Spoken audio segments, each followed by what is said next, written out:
WATD presents John Paul, the Car Doctor. All things automotive. Have questions? Call 781-837-4900. Now, here's John Paul, the Car Doctor. And good Sunday morning, everyone, and welcome to another edition of the Car Doctor program on this bitterly cold Sunday morning. It's even cold where I am right now. So, and this is the time of year where you really need to worry. If you have worries about frozen pipes and things, it's when they thaw out where the real problems are. So keep the heat on, keep the faucets dripping, all that sort of stuff to prevent any problems on these cold days. Hey, with us, joining us again is John Vincent. He's the senior editor and correspondent for vehicle testing on the auto teams at U.S. News and World Report. John's been around for a while, more than 25 years covering the auto industry. John, welcome back to the Car Doctor program. Hello, how are you today? Good on this bitterly cold day. I hope it's not as bitterly cold where you are. Well, Portland is slowly melting from a cold snap, so the ice is going away, but it's taking days and days to do so. Yeah. Your publication is known for putting lists together, and you did it again this year, the 2024 Best Cars for the Money. Can you tell us a little bit about that? So the Best Cars for the Money Awards are designed to recognize those cars that have a great blend of quality and reliability, and look to have years and years of trouble-free, low-cost service on the road. And people who have known me said I'm inherently cheap. How does cheapness blend into that? So these might not be the cheapest cars in their segments to buy, but our numbers show that they're the cheapest to own and the highest quality to own over their lifetimes.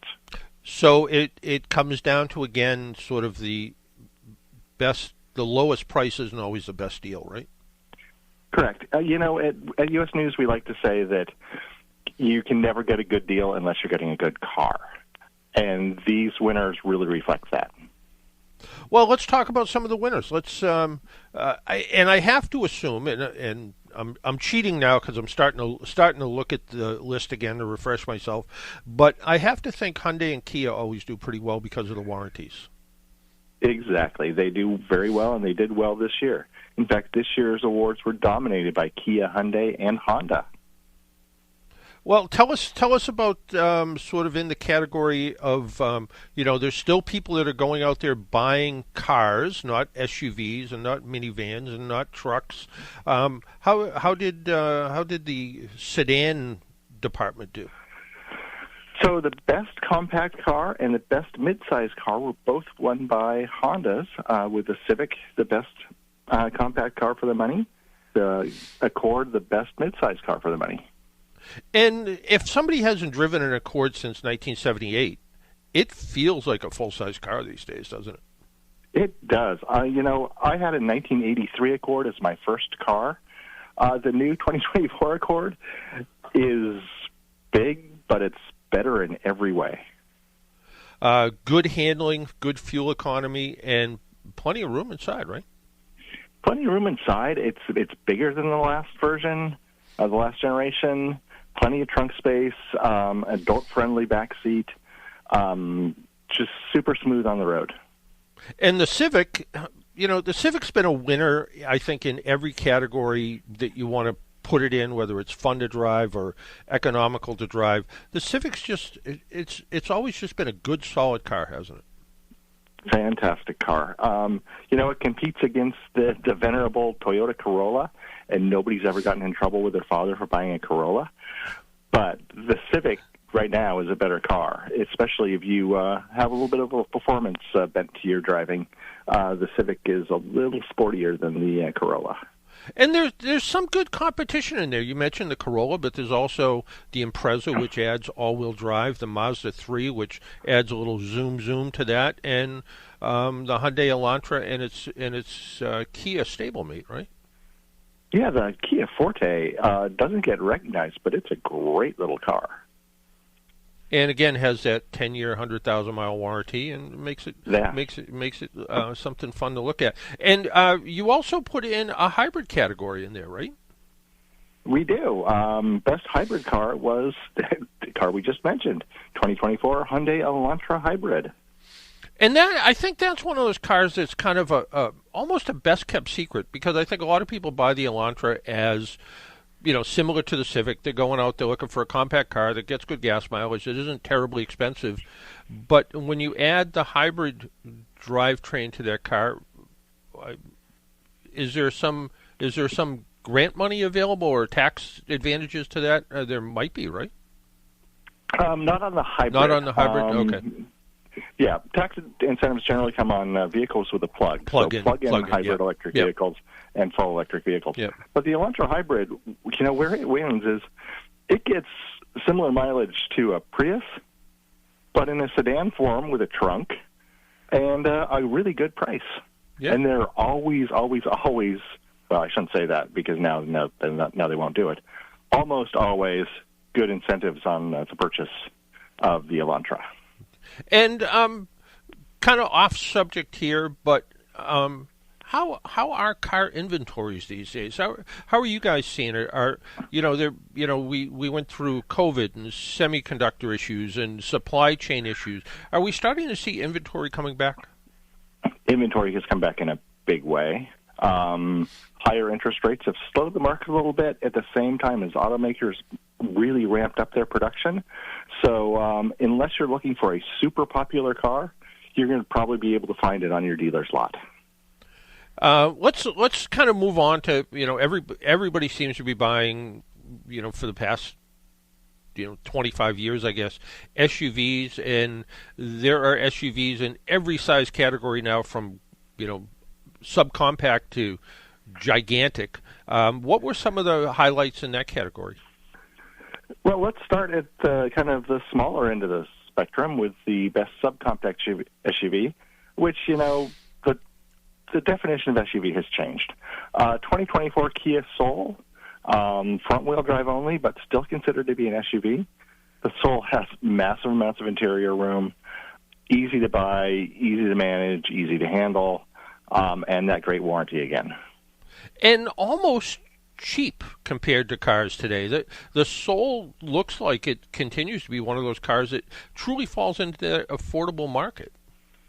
Well, the price is cheap, but the interior certainly isn't. No, and it's one of those cars that, for somebody looking for a little bit of extra room, not spending a lot of money, it is one of the most versatile. I've seen them everything from,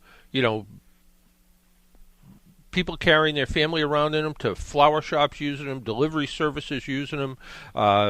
They become billboards for businesses. It is an extraordinarily popular vehicle. It is, and people underestimate this, but its load floor and back makes it really easy to load and unload compared to a lot of SUVs. So it is one of those vehicles that I think can work well for a lot of different people, and sort of following the Kia nameplate a little bit. How did everybody's favorite, the Telluride, do? Of course, the Telluride won. It wins everything. So it hasn't lost out to the other popular vehicles like the Honda Pilot and the Toyota Highlander. It's still out there besting the best, huh? It's been out for a few years now, and Kia still can't meet demand for that car. People love the Telluride, and for good reason. Tons of room. It has a third row that you can put people, you actually like back there, which isn't true of many three-row SUVs. And, it's that 10-year warranty, 10-year powertrain warranty that just isn't matched. Yeah, no, and definitely a good vehicle. And, people still buy minivans. There isn't the choices there used to be. Every manufacturer had at least one, and some had more than one. You kind of look at the minivans today, and you're a little limited in some of your choices.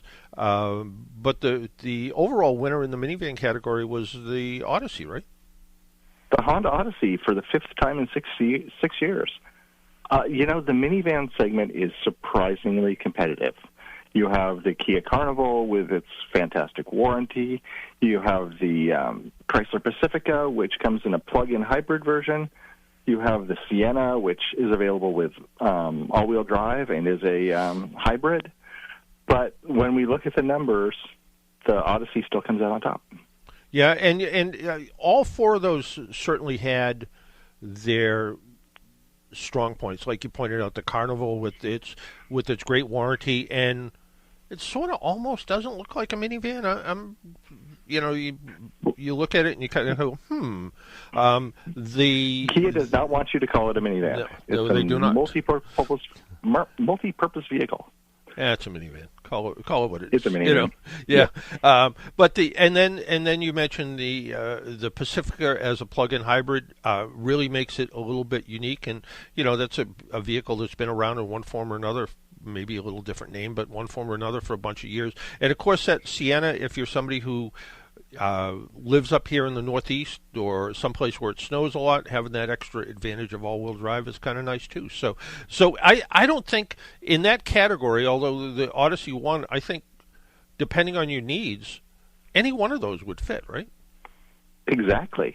And the non-hybrid Pacifica is great because it has the stow-and-go center row, so it's got the most flexible interior in the minivan market.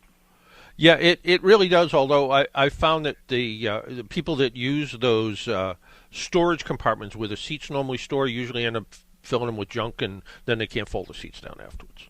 Yeah, that's so true. How about electric cars? I mean, and I guess in the news, probably where you are and where we are, and of course all the stuff you saw out of Chicago this week, electric cars there's still people that want to buy them, and they're still sort of the best of the best when it comes to trying to pick one. How'd that work out? So we have our best electric SUV this year, the 2024 Hyundai Ioniq 5. Here's the thing about electric cars. We are still in the Model T era of modern electric cars. They are going to get better. The charging is going to get better. We're just taking a pause in sales right now. They haven't dropped; they're just flat. But we're going to see better and better stuff in that market, and all of these issues you hear today are going to be in our rearview mirror in the next few years.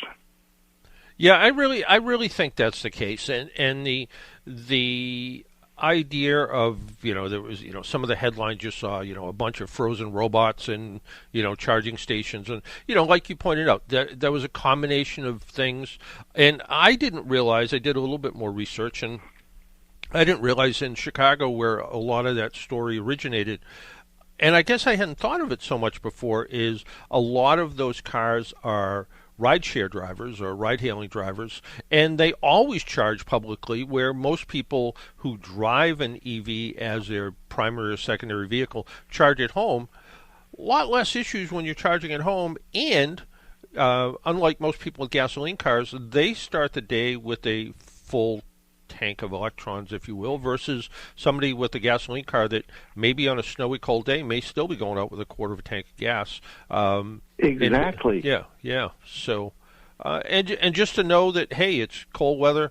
My car with the 240-mile range might only get 180 miles on this frigidly cold day.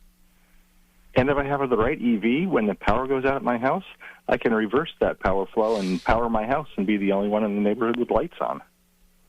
Which is way cheaper than buying a Tesla Powerwall, by the way. Yes, it is.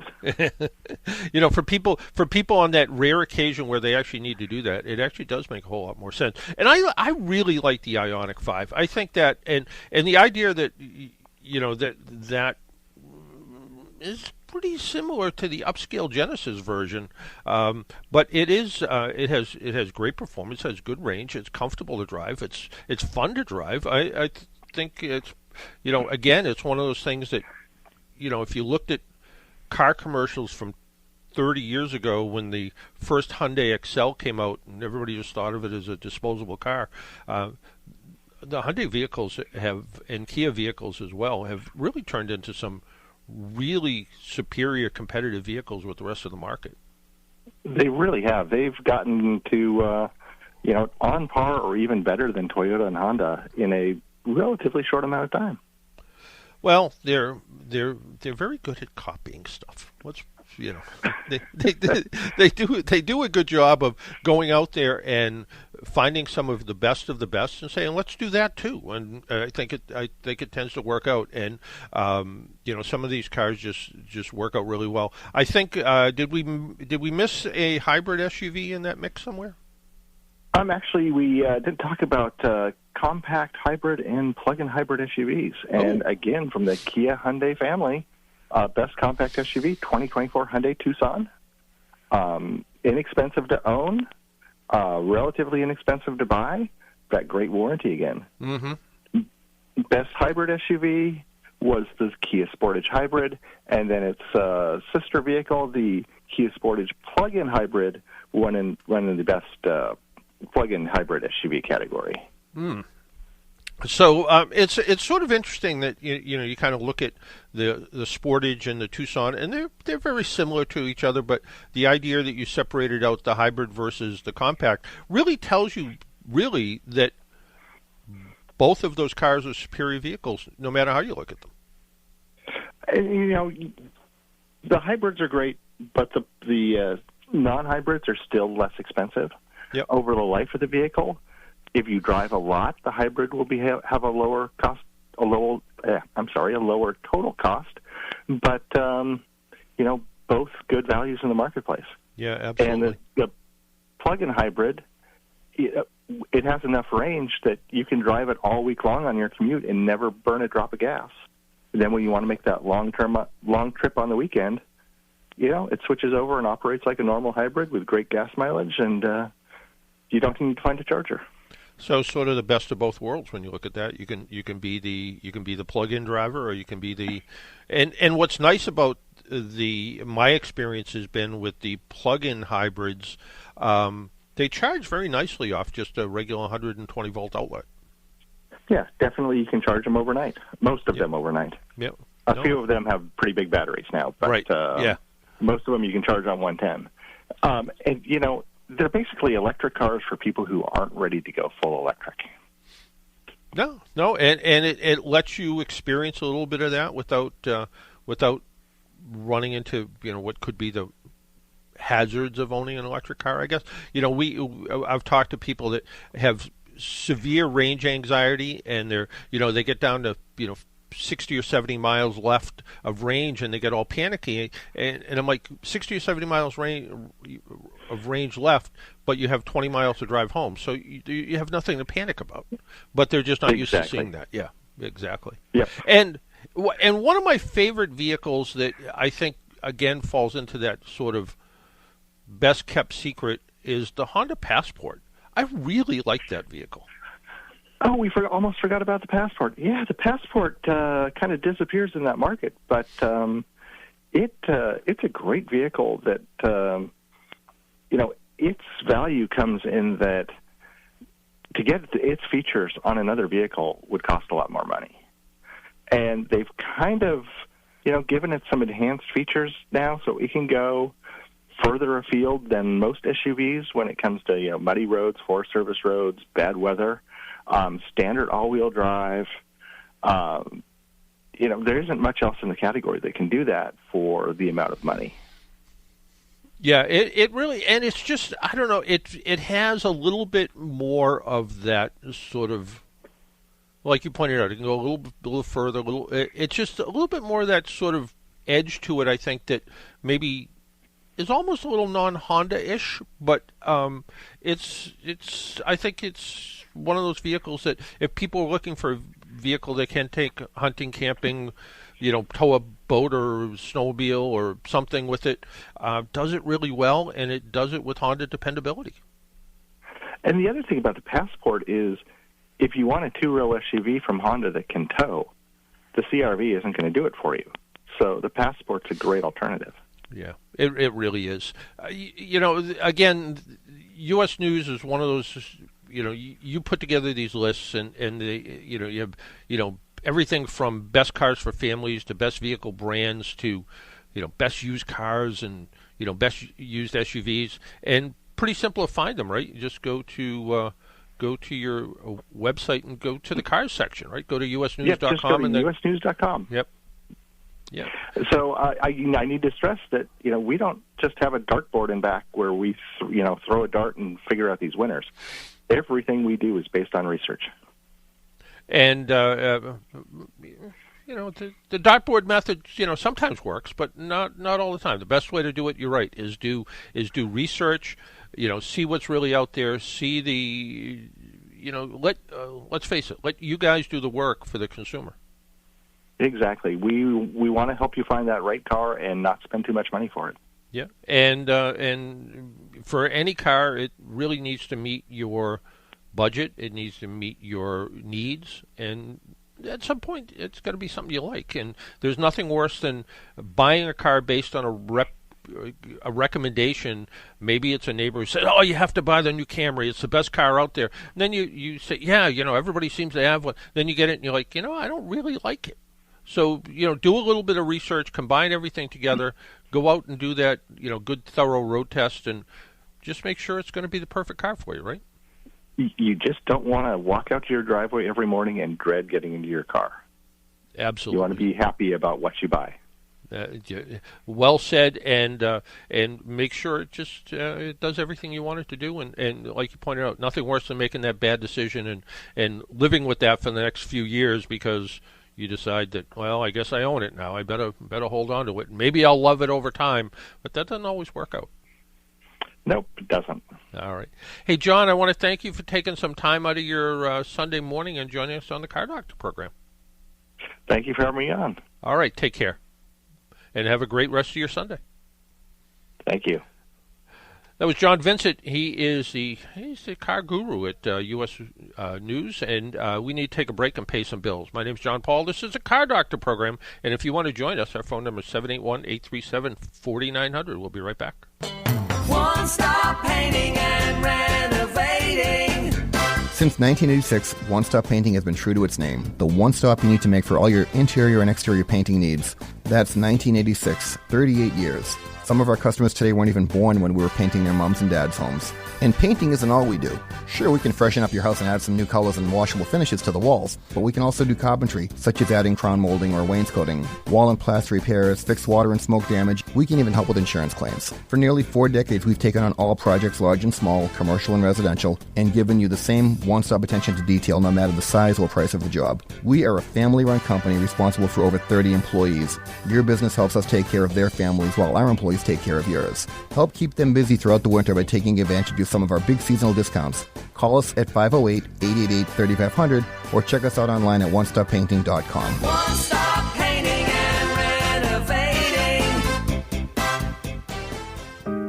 AAA is with you at every moment in your life. They have 24/7 roadside assistance, which covers you in any car you're driving or riding in, even a rental or your friend's wheels. They have great member rates on home and auto insurance, savings on travel, hotels, and rental cars, and discounts on hundreds of your favorite brands. You're covered on and off the road. Learn more at aaa.com/join.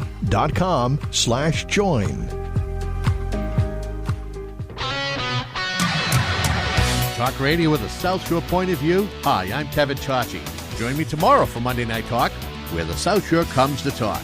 Tomorrow night, after the 6 o'clock news here on 95.9 WATD. Make an appointment Sunday morning at 11 for John Paul, the Car Doctor, on 95.9 WATD. Now, back to the Car Doctor. And welcome back to the Car Doctor program on 95.9 WATD. I just heard the commercial for Kevin Tachi's show. He contacted me this week and said, "Hey, you're around on Monday to be on Monday Night Talk." We'll have to see. We haven't got a confirmed time yet, so tune in for that.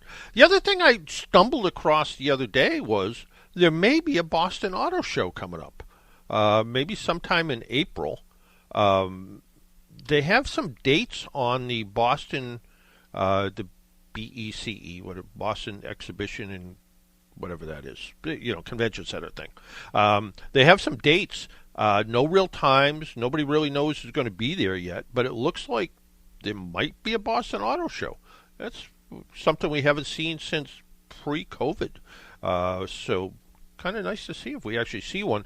Kind of odd too that some of the auto shows are not getting huge support from the vehicle manufacturers. So be interesting to see what's going to happen with the Boston show here. Whether it is going to be more like a dealer show, similar to the Providence Auto Show, where it's really just supported by the dealers and Ford Motor Company, it seems like, because of the relationship with Tasco. But we'll have to wait and see. I mean, the convention center, the Boston Convention Center, is a great place for a big auto show, with the exception of limited parking. That it has such high ceilings that the auto manufacturers can bring some of these really big displays in. So we'll have to see whether that's going to happen. And it doesn't say who's running it either, where prior to this year, the Boston Auto Show was always run by a group called the Paragon Group, and they did the auto show, the home show, golf show, I don't know, they did a bunch of them, flower show too. And they were located in originally Newton and Needham. I'm not sure. I mean, they still exist, but I didn't see anything on their website about running the show. So kind of interested to see where this is all going to go. I would love to see an auto show back in Boston again. Always a good time. Always enjoyed going there. And it's one of those places where you can go and you can, check out, you buy one ticket and you can check out 1,000 cars. So it is kind of nice. Ford is recalling certain models of its EcoSport small crossover and the Focus Compact. EcoSport, hardly my favorite vehicle. It actually has an oil pump that can fail, and it can cause the engine to stall. Well, probably more than stall. Apparently, the oil pump is belt-driven, which just seems weird to me. But there's an arm that holds the oil pump belt in place that can break or separate, or the belt itself can degrade. This causes a loss of oil pressure, and then can cause the engine to seize. Well, that will lose power. There's no question about that. If that happens, the pump that helps with braking can also lose power. So apparently you and I guess I don't know what kind of pump it is. It has it doesn't have a vacuum booster, so you're going to lose power and you're going to lose the ability to stop easily. So drivers may notice a lack of oil pressure warning light on the cluster. I would think that's pretty immediate. And then a total lack of power. If the engine fails, expect to hear a loud noise. And this article came from Car Connection, I think. And it says, expect to hear a loud noise, a death rattle from the engine. I used that term, death rattle, the other day for Prius, because some model Priuses have something referred to a death rattle, which causes some failure. And it's like 2012, 2013 Priuses. The recall encompasses about 140,000 vehicles, including the 2016 to 2018 Ford Focus, 2018 to 2022 Ford EcoSport or EcoSport, depending on how you say it. Both of those vehicles were discontinued at some point. The problem is specific to Ford's turbocharged. It's only the 1-liter 3-cylinder engine, and is designed for small cars. It was a pretty good little engine actually, but that design seems just prone to problems. That doesn't sound like a design that was, something you say, oh, that was a good idea. I don't think that was. So, but just something to be aware of. If you want to join us on this cold day, give us a call at 781-837-4900, and we'll try to talk with you about some of the things that have come up in your car life, I suppose. Some of the questions that came in this week were sort of interesting, and one of the most interesting thing that I'm seeing is what shops are charging for labor rates. When I do a labor estimate, I use sort of an average that I got from a variety of different sources. A lot of them were from CarMD. They did sort of a regional search of how much shops are charging for labor. And I'm using an average of about $150 an hour. Some shops are charging less, some are charging more. I just recently reviewed a bill for somebody from a shop in Natick that was charging $200 an hour. A Buick dealership in Long Island, $265 an hour. And then I just looked at one the other day. The shop's charging $100 an hour. So, and there's still a few out there that are charging like $85 an hour. So I'm kind of curious where all these prices are going to go. So I'll have to wait and see. Somebody wrote to me and said, I have a 2019 Toyota RAV4. It's got 15,000 miles on it. It was in for its 5,000 mile interval upkeep to a local dealership. I've never heard it quite put that way before. The usual fluids, tire rotation, topping off all the fluids was $119, which was they used a $10 coupon. After waiting for about 2 hours, the rep came in and we were told the car warranted a brake fluid change.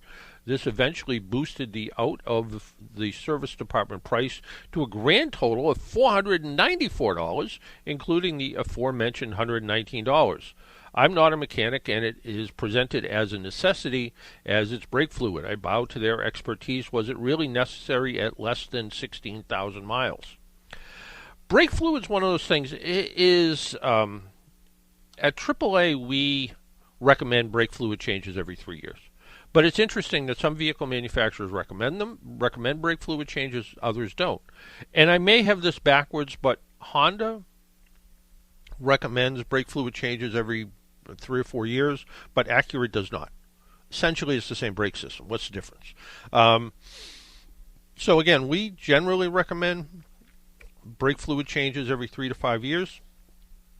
At AAA, our engineering department has seen brake fluid start to break down, become contaminated after about 3 years, and that could cause problems with the ABS system. So it sort of makes sense to do it. If 5 years old, replacing brake fluid is money well spent. The typical cost for brake fluid flush, where you put in new brake fluid and take out the old brake fluid, so sort of use a brake fluid power bleeding system, and you push brake fluid in through the top of the master cylinder, it comes out through the bottom, so you're getting out all the dirt and contamination throughout the whole system, is somewhere in that $100 to $250 range, depending where you go, again, depending on labor rates.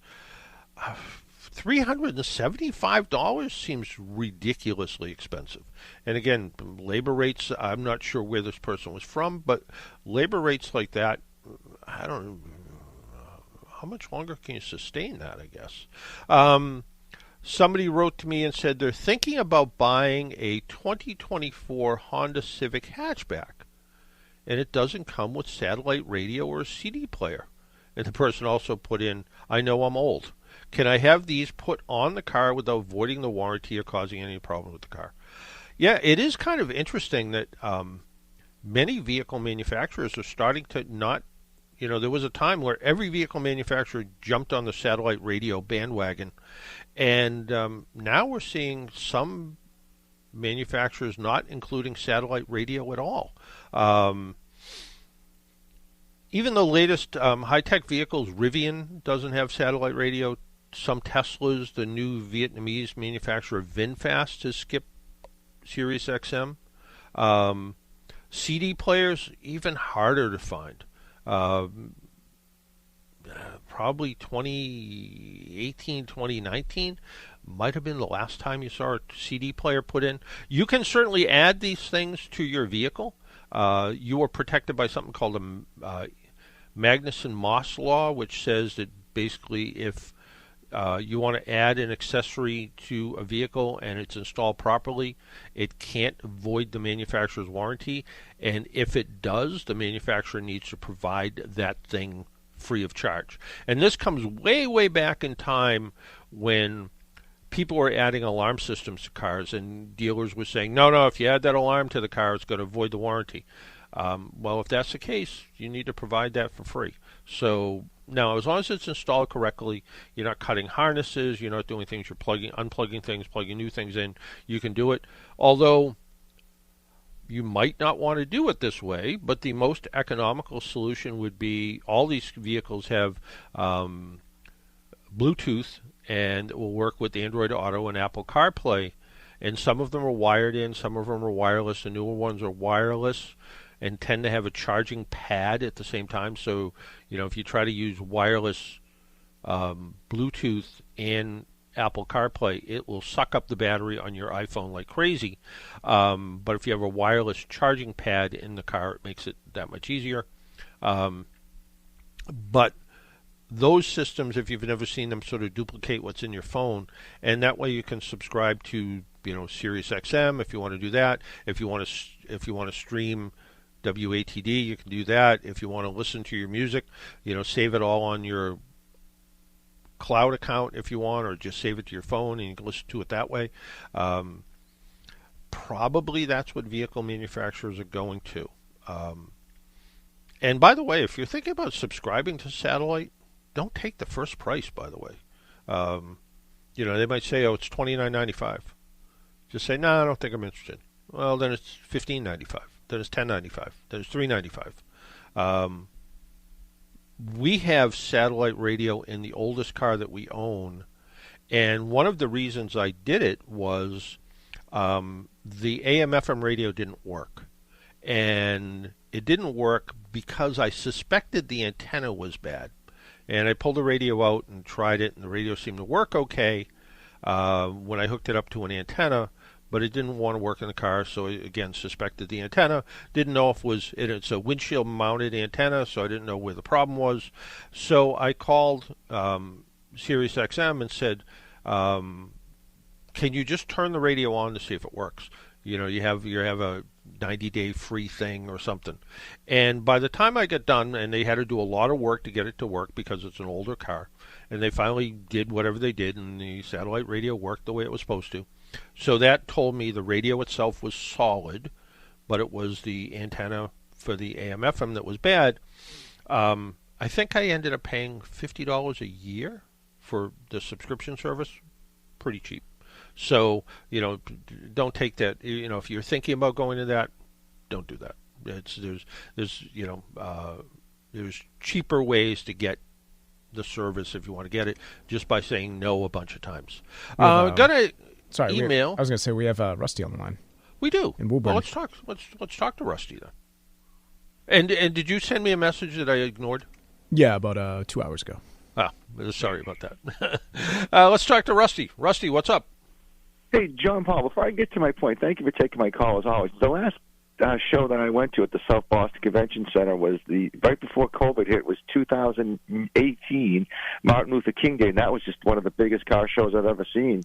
Yeah, at the Convention Center. That was wild. Yeah, it really was, and at the same time they had the RV thing going on the weekend, right? Yeah, at the same time. Yep, they had the one side, and that was on the second floor, and the car show was on the third floor. It was huge, and the RVs, it was wild. If you had enough cash, you could have bought a car and bought the RV to haul it home with. It was wild. Yeah, it was, and I gotta tell you, I miss the auto shows, and I haven't been. World of Wheels. Yeah. The World of Wheels was always like Martin Luther King Day. It was wild, and you get to meet a bunch of people you never get a chance to. I was a NASCAR fan at the time, and they had some cool NASCAR drivers up. Yeah, I really enjoyed the World of Wheels, and as weird as it sounds, and the car show and the regular auto show when it was at the old South Boston. It was the Bayside. Bayside. Yeah, because I would talk my wife into going to either one of those shows, and said, "No, we got to go to the auto show. We got to." And then we would go over to Venezia, the restaurant there overlooking the water, and spend too much money for dinner. But it was always that she's like, "Are we going to go to Venezia?" And I'm like, "Yeah, we'll go to Venezia." And whether it was like you said, meeting some of the NASCAR drivers, meeting some of the cool designers that used to design some of the, some of the hot rods, and the scariest guy I met was the person who was like the kid from the Munsters there. He had some chopper motorcycle that was built for him, and he just looked like, oh, life hasn't been good to him. but he was on this, on the circuit, and out doing that stuff. I think it was Eddie Munster, whoever played that character. But just the idea you got to meet him was kind of cool too, and seeing some of those cars, and I always enjoyed the World of Wheels, and when it got moved to the Seaport, is that where it got moved to? Yeah. It wasn't the same, and. But after a while, you started to see some of the cars that were on the circuit, and you got to meet some of the people again and ask them what they did. It was always a good time to go, and I do miss all of that. And I haven't been, even the New York Auto Show was not great. The Detroit Auto Show, it looked like. From what I saw, especially the press preview, looked pretty deserted. They didn't get a lot of turnout there. So it'd be nice to start to see some of the auto shows coming back. I think that would be great. Oh, nice. So I was just calling to tell you my update with Toyota with the paint for my 2022 Toyota Corolla. All right. I was shut down for arbitration on Friday, and I was disappointed. Then Toyota called me saying, well, we've arranged for you to go to the dealership where you bought the vehicle, good old Acton Toyota, in 2 weeks to have pictures taken. But I'm just wondering, I bought the car, though, with 32,000 miles on it. Wouldn't that have an extended warranty for me to say, like, have an extra 12,000 to start from the day I bought the car? Because, you figure if you buy it, it's like you're going to go over 36,000. You're going to put that on. But it's like, where's my protection? Because the strange thing is that when I called Toyota, they even told me, it's like, well, before you bought the car was painted in certain areas. I'm like, well, they didn't tell me that when I bought the car. Oh, they should have told you that. They didn't tell me that. All they told me is they put new brakes and tires on it. But then when I called Toyota and pressed them a little bit, they said, no, the car was painted in certain areas. I go, no one told me that. Yeah, I mean, did they have an obligation to tell you that? Probably not. But on the other hand, if it didn't show up in like any kind of Carfax or something like that, how did they know it was painted? Was that in some of the manufacturers? When I filed the case with Toyota, they came back and told me that the car, like they put the VIN number inside the system, and that's what it came up with. Yeah. Now, I wonder who painted it, though. They said that, the dealership did. So what I'm thinking is that it's a third-party authorized vendor of Acton Toyota, because when I called them, when they called me to set up the time to take the pictures in 2 weeks, they told me that if anything's fine, they have an authorized third party that handles their jobs. Okay. So I guess the question is, was it painted because of, it sat in, Stop and Shop's parking lot and got some dings in it, right. Or was it painted? Or was it painted because there was a paint issue from the factory from day one?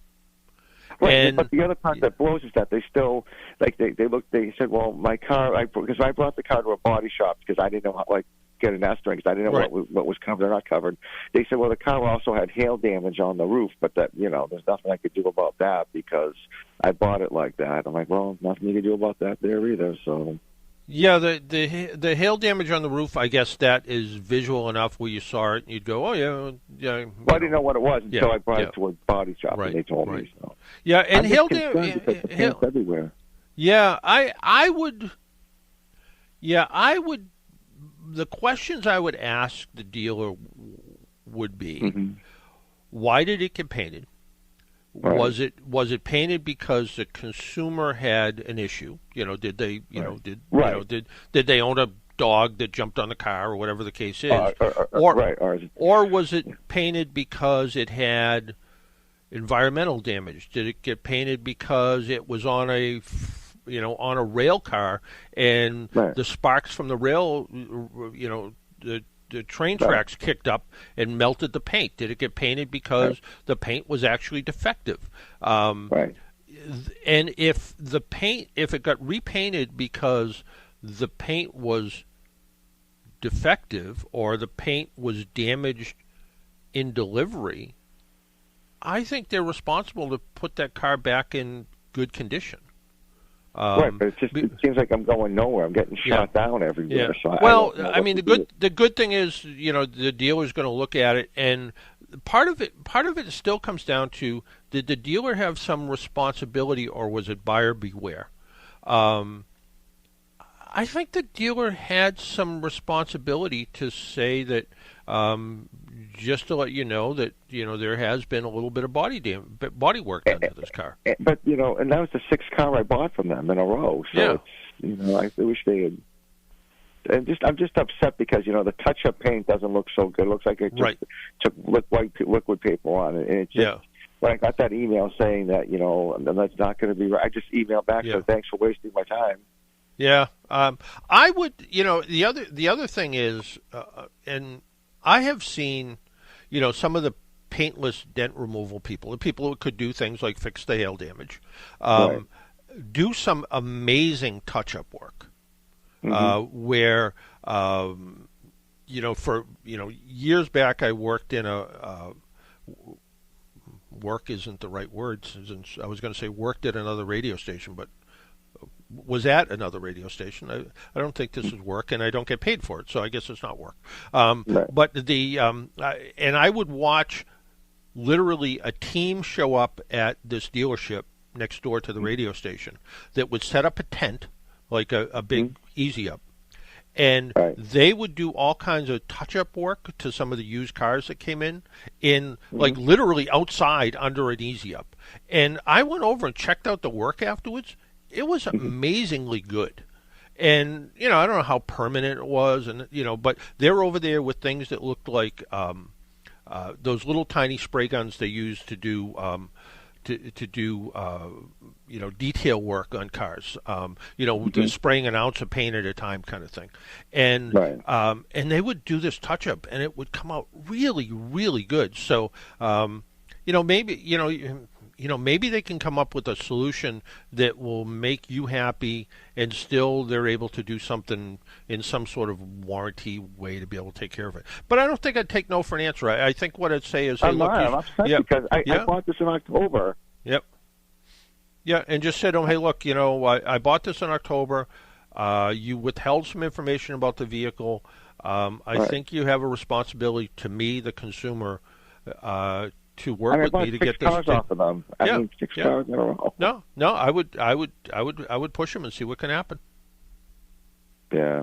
Okay. Well, see, unfortunately, I can tell you it's no longer owned by local ownership. They're owned out of a company in Philly. So. Yeah, but still, I would still push them, and maybe that might in one way be better. Maybe they have bigger budget to satisfy stuff. I don't know, but I would push them and keep going to see how you do. I plan on it. Thank you. Okay. All right. Call me back in a couple of weeks. Let me know how you did. I will. All right. Take care. Bye-bye. All right. Up to you, executive producer Mike in Bridgewater, or take a break. Let's go to break first. Okay. Why don't we take a quick break? Mike, stay right there. We'll be with you in just a minute. My name's John Paul. This is the Car Doctor program. We'll be right back.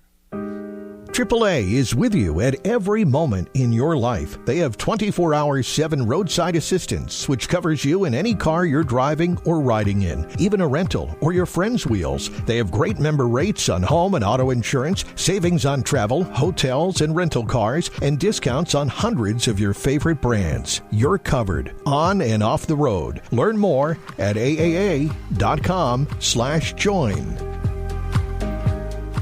The South Shore YMCA is proud to announce live performances at Laura's Center for the Arts in Hanover. On Saturday, February 10th, experience the best of the Beatles live with the cast of Beatlemania, bringing you back to when the Fab Four ruled the world of rock and roll, featuring nearly 30 classic Beatles hits performed by former members of the Broadway production. The cast of Beatlemania has wowed audiences around the globe. Visit ssymca.org/live shows for tickets, showtimes, and details. And don't miss other live performances coming to the South Shore Y Laura's Center for the Arts this spring, including Andy Cooney's Irish Celebration on Saturday, March 9th, and the Magic of Motown on Saturday, April 13th. The South Shore YMCA Laura's Center for the Arts comes alive with these dynamic performances. Tickets are limited, so visit ssymca.org/live shows to buy tickets now. Don't miss it. The South Shore YMCA. The better you belongs here. You that mountain reach high. Yeah, let that river run wild. Hi, this is Jeff Neely. And this is Joe Clapp. And I'm Stephen Davis. We're Humble Roots. Tune into Twilight Showcase Radio. Hosted by Sandy Stride and Keith James. On 95.9 WATD and 95.9WATD.com. And of course, visit twilightshowcase.org. Twilight Showcase, tonight from 8 to 10 on 95.9 WATD. Make an appointment Sunday morning at 11 for John Paul, the Car Doctor, on 95.9 WATD. Now, back to the Car Doctor. And welcome back to the Car Doctor program. Let's talk to Mike. Mike, good morning. Morning, John. You staying warm? Define warm, John. Well, even where I am, in the sunshine state right now, it was 40 degrees when I got up this morning. Okay.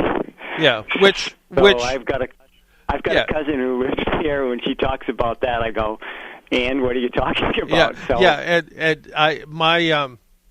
Our CEO of AAA sends out every couple of weeks a little note about where things are and how things are going, and I responded back to him, and I don't know if any of the 3,000 employees ever really emailed this guy, but I emailed him back, and he said, "I hope you're in warm Florida," and I said, "Well, it was 40 this morning when I got up," and he said, "Way better than the 16 where I am." So so everything's relative, Yes, absolutely. Reason I'm calling, I was really happy to hear about the possible resurrection of a Boston Auto Show. But you mentioned the Providence Auto Show. Have you been recently, or no? I haven't. I haven't been since, to anywhere. I guess since pre-COVID. Right before COVID happened, the year before, the auto shows were going great, and then all of a sudden, between semiconductors and supply chain and then vehicle manufacturers limiting their budgets, the idea that even Chrysler wasn't at things, we were starting to see BMW and Mercedes and Audi not being at some of the shows because they just didn't support it corporately. But in some of the smaller shows, the local dealers would step in and bring some cars in to put on display. But the real to me, the auto shows, when the vehicle manufacturers are there and they have actual GM employees or Ford employees or Toyota employees that are there, they have, seems to me, a lot of times more of the knowledge that when the questions that I want answers to. So no, I haven't been anywhere for a while. Yeah, I went to Providence. This is years ago, obviously pre-COVID and all that. And the venue itself isn't as conducive to be able to get around. You've got to go different floors. And as you said, a lot of the manufacturers weren't there at the time. I don't know whether it was just the size of the venue and they can't. But at least before, with the Boston one, you could drive the cars and there was a lot of activity that way. And if it is in April, it might be a better time of the year, John. Having it in January presents its own problems for people, that kind of thing. But that would be a really cool thing if it happened. Yeah. Although the January, when they first started the January one on Martin Luther King weekend, I was thinking that it's only a 5-day show, where the old show was like 10 days, and they at least the people that ran the show claimed they had more foot traffic on that weekend than they did over the 10 days of having it over that longer time. So it actually did pretty on that on that January, snowy January weekend. They actually did really well. But I think spring is a great time for the show. That's when the New York Auto Show used to be in the springtime, which some people would consider it the last show of the season because the cars are kind of at the tail end at that point. But still, the shows I've been to, whether it was New York, which I always enjoyed going to, the LA show, which I didn't like quite as much, but it was still good. Detroit, I really am sorry I missed the heyday of Detroit where, cars would fall from the ceiling and, really elaborate previews of stuff. But still, the Detroit Auto Show, when I started going back to it again, was a good show to go to. But yeah, then there's the smaller shows. There was an auto show in Worcester, the Providence show. The New Hampshire Auto Dealers Association would support a little show up there. And those smaller shows, they're okay too. But the idea of the Boston Convention Center, the big beautiful building, and having an auto show, I'm really hoping it's a success, or at least enough of a success where the next year is going to be better, and the year after that it's even going to be better than that. So, sure. Well, John, you could always spearhead one of those write-in campaigns, or a GoFundMe page so they can afford to do it. So, there we go. Anyway. There we go. Hey, Mike, as always, thanks for calling in, and stay warm. Appreciate it, John. You too. Have a good one. Ciao. All right. Bye-bye. Take care. Bye-bye. One more quick question before we go, because we're almost out of time. Somebody wrote to me and said they have a 2022 Toyota RAV4 and the seat broke. It wouldn't move anymore. They took it to the dealer. The dealer said there's a foreign object jammed under the seat. It looked like a washer because they sent me a picture of it. The dealer said, sorry, it's not a warranty issue because it's not the fault of the car. It's a fault of something getting jammed under there. And they were going to have to pay $2,300 to replace the bottom part of the seat. The dealer says it's not under warranty. To me it looked like the piece may have come from the seat, and to take Mike from Hingham's advice, write an actual letter to the highest ranking person at Toyota that you can and say, hey, look, this is nonsense. This should be covered under warranty. See what happens. There you go. Hey, that music means we need to go. Until next week, make sure you wear your seatbelt, drive safely, be good to your car, and if you see an emergency vehicle by the side of the road, slow down or move over. It saves lives. Talk to you all next week. Bye-bye.